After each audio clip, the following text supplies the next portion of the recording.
Hello दोस्तों, स्वागत है आप सभी का। स्क्रीन पे आप देख पा रहे होंगे कार्यालय प्रखंड शिक्षा पदाधिकारी घनश्यामपुर की तरफ से रिक्तियों की गणना के बाद, जो कि रिक्तियों की गणना 31 मार्च 2022 तक की गई है। इसके बाद भी छात्र अनुपात में शिक्षक की रिक्ति की विवरणी 35:1 किया गया है, जो कि 6:8 में 35:1 में है। इसके बावजूद भी अगर आप देखेंगे तो कुल 6 विषयों को मिलाकर ऊपर से नीचे तक अगर आप देखते जाएंगे तो भी शिक्षकों की संख्या जिनकी आवश्यकता है केवल शून्य ही आपको दिखाई देगी। अगर आप देखेंगे यहाँ English, science, social science, Hindi, Urdu, Sanskrit, यानी इन कुल 6 विषयों में ऊपर से नीचे की तरफ आप आएंगे तो कुल आवश्यकता रिक्तियों की आप देखिए हर जगह शून्य ही दिखाई देगा। यानी कि सारी कैटेगरी को मिलाकर, सारे विषयों को मिलाकर भी केवल रिक्तियों की संख्या शून्य है। ऐसा कैसे हो सकता है? अगर आप ठीक से देखेंगे तो ऊपर से नीचे तक आप गौर से देखिए, कहीं भी आपको शून्य से ज़्यादा कुछ भी दिखाई दे तो हम लोग को बताइए, क्योंकि हमें तो शून्य से ज़्यादा किसी भी विषय में कुछ भी दिखाई नहीं दे रहा है। यहाँ आप देखेंगे कुल आवश्यकता का कॉलम है और कुल आवश्यकता के कॉलम में ऊपर से नीचे की तरफ हर जगह केवल शून्य शून्य शून्य शून्य शून्य शून्य शून्य शून्य शून्य शून्य ही है।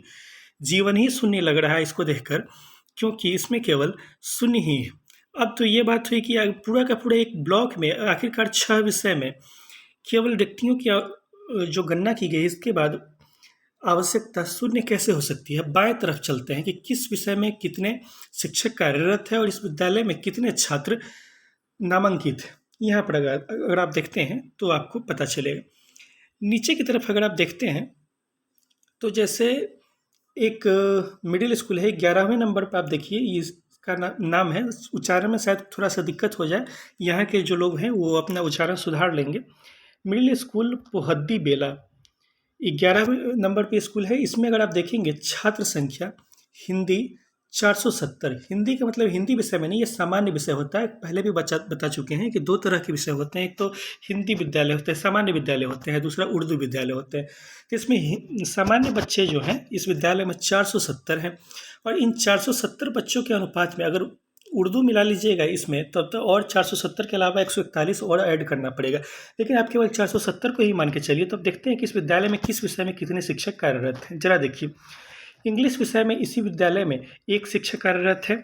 इसके अलावा थोड़ा सा इसको ये कर देते हैं, इंग्लिश विषय में 1 शिक्षक कार्यरत है। इसके अलावा इसी विद्यालय में 11वें नंबर पर मिडिल स्कूल पोहद्दी बेला की हम लोग बात कर रहे हैं, साइंस विषय में 1 शिक्षक कार्यरत है, सोशल साइंस में 1 शिक्षक कार्यरत है, हिंदी में 1 शिक्षक कार्यरत है, उर्दू में 1 शिक्षक कार्यरत है, संस्कृत में 0 शिक्षक कार्यरत है, और रिक्तियों की संख्या यहाँ पे 0 दी गई है। 35:1 में देना है। 470 बच्चे यहाँ पर कार्यरत है, 470 बच्चे नामांकित हैं। इसके अलावा यहाँ पर रिक्तियों की संख्या 0 दी गई। यहाँ पे तो संस्कृत के 1 भी शिक्षक नहीं है, जबकि कहा गया है कि जो गाइडलाइन है RT 2009 का, उसके हिसाब से प्रत्येक विषय के कम से कम 1 शिक्षक दिए जाने हैं। इसका अनुमान ये हुआ कि आप ये लोग ऐसा कर रहे हैं कि 470 अगर बच्चे हैं तो 470 बच्चों में प्रत्येक जो विषय है तो इस विषय में जो शिक्षक उपलब्ध हैं, जैसे कि यहाँ पर कुल विषयों के शिक्षक आप जोड़ लीजिएगा तो 1 2 3 4 5, 470 डिवाइडेड बाई 5 ये लोग कर देते हैं। और इसके बाद ये लोग क्या करते हैं कि उपलब्ध रिक्त सीटों की संख्या 0 करके भेज देते हैं। ये तो खैर यहाँ पे ये बात हुई। आगे आप देखेंगे 10वें नंबर पे है मिडिल स्कूल पराड़ी का, तो यहाँ पर आपको 105 बच्चे नामांकित है, और यहाँ पर इंग्लिश के शिक्षक इस विद्यालय में 1 भी नहीं है, 0 है। इंग्लिश यानी कि इस विद्यालय में शिक्षकों को पढ़ाने की ज़रूरत ही नहीं है, इस विद्यालय के बच्चों को इंग्लिश पढ़ने की ज़रूरत ही नहीं है। और यहाँ पर भी हैरानी की बात है कि सीटों की संख्या 0 करके भेज दी गई। गजब है।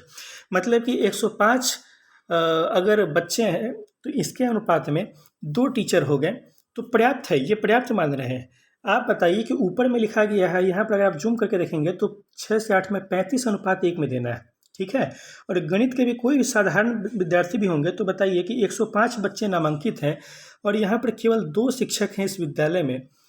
तो यहाँ पर 2 शिक्षक से क्या 35:1 का आंकड़ा पूरा हो जाता है? इसके बावजूद भी यहाँ पर 21 शून्य करके भेजी गई है। यही हाल ऊपर में भी है। 8वें नंबर पर देखिए मिडिल स्कूल महथावर यहाँ पर है, इसमें 162 छात्र नामांकित है। यहाँ पर इंग्लिश के 1 शिक्षक है, साइंस में यहाँ टीचर ही नहीं है, फिर भी यहाँ पर देखिए कि रिक्तियों की संख्या 0 करके भेज दी गई। वाह। फिर आगे दिखाते हैं और भी ऊपर हम लोग चलते हैं। मिडिल स्कूल गालमा यहाँ पे 265 बच्चे नामांकित हैं। न यहाँ इंग्लिश के शिक्षक हैं, न यहाँ विज्ञान के शिक्षक हैं, न यहाँ उर्दू के शिक्षक हैं। इसके बावजूद आप देखिएगा तो रिक्तियों की संख्या 0। वाह। फर्स्ट नंबर पे है मिडिल स्कूल देवड़ी।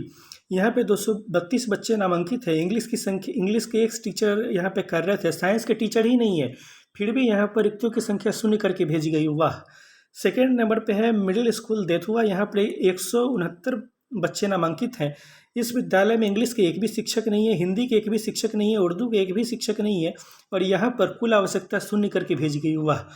इस तरह से अगर आप देखिएगा तो ऊपर से नीचे तक यही हाल है। सबसे गजब तो हाल 16वें नंबर पर उत्क्रमित मिडिल स्कूल आसमा का। यहाँ 131 बच्चे नामांकित है। यहाँ पर अगर आप देखिएगा, ठीक से थोड़ा जूम कर देते हैं, यहाँ पर आप देखिए एडजस्ट कर दिए। हम लोग बात कर रहे थे कि यहाँ पर कहाँ चला गया। यहाँ पर एक विद्यालय था, छूट गया, कौन सा विद्यालय था, माफ़ कीजिएगा।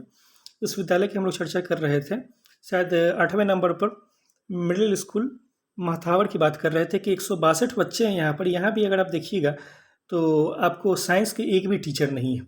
इसी तरह से हाल है। हाँ, हम लोग उत्क्रमित मिडिल स्कूल आसमा की बात कर रहे थे। 16वें नंबर पे 131 बच्चे नामांकित हैं, और यहाँ अगर आप देखिएगा तो इंग्लिश के एक भी शिक्षक नहीं है, विज्ञान के एक भी शिक्षक नहीं है, सोशल साइंस के एक भी शिक्षक नहीं है, हिंदी के केवल एक शिक्षक है। यानी कि यहाँ पर जो इन्होंने खुद से ऐसा दिखा दिया है कि 131 बच्चों पर केवल एक शिक्षक हैं, और रिक्तियों की संख्या यहाँ पर भी 0 करके भेजी गई है।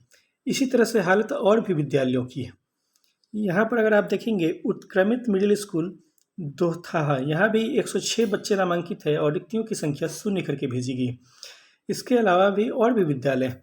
यहाँ पे देखिए 24वें नंबर पे उत्क्रमित मिडिल स्कूल गोडहैल, इस तरह से कुछ है, 207 बच्चे नामांकित है, और यहाँ पर अगर आप देखेंगे तो इंग्लिश के एक भी शिक्षक नहीं है, साइंस के एक भी शिक्षक नहीं है, हिंदी के एक भी शिक्षक नहीं है, फिर भी यहाँ पर रिक्तियों की संख्या 0 करके भेजी गई है। ठीक है। 28वें नंबर पर उत्क्रमित मिडिल स्कूल लगमा, इसमें 350 बच्चे हैं। 350 बच्चे पे हिंदी के एक शिक्षक हैं, साइंस के एक शिक्षक है, सोशल साइंस के एक शिक्षक हैं, और उर्दू के 0 शिक्षक है, संस्कृत के 0 शिक्षक हैं। 350 बच्चे पे केवल 4 टीचर हैं, और रिक्तियों की संख्या 0 करके भेजी गई। वाह। क्या कितनी बार वाह करे। आप लोग को क्या लग रहा है, इस तरह से रिक्तियों की गणना हर ब्लॉक में होने लगी तो 80,000 छोड़ दीजिए, 10,000 भी आपको मुश्किल से सीटें आएंगी 7वें चरण में। इसके ऊपर आप लोगों का क्या कहना है? अपने जो भी विचार हो कमेंट पे लिखिए नीचे, और संबंधित जिला शिक्षा पदाधिकारी से संबंधित जो आपके प्रखंड शिक्षा पदाधिकारी हैं, इनसे मिलिए और इनसे जानिए कि ऐसा ये लोग क्यों कर रहे हैं। फिर से आपसे मुलाकात होगी नेक्स्ट वीडियो में। अगर वीडियो पसंद आया हो तो हमारे चैनल को लाइक और सब्सक्राइब कीजिए।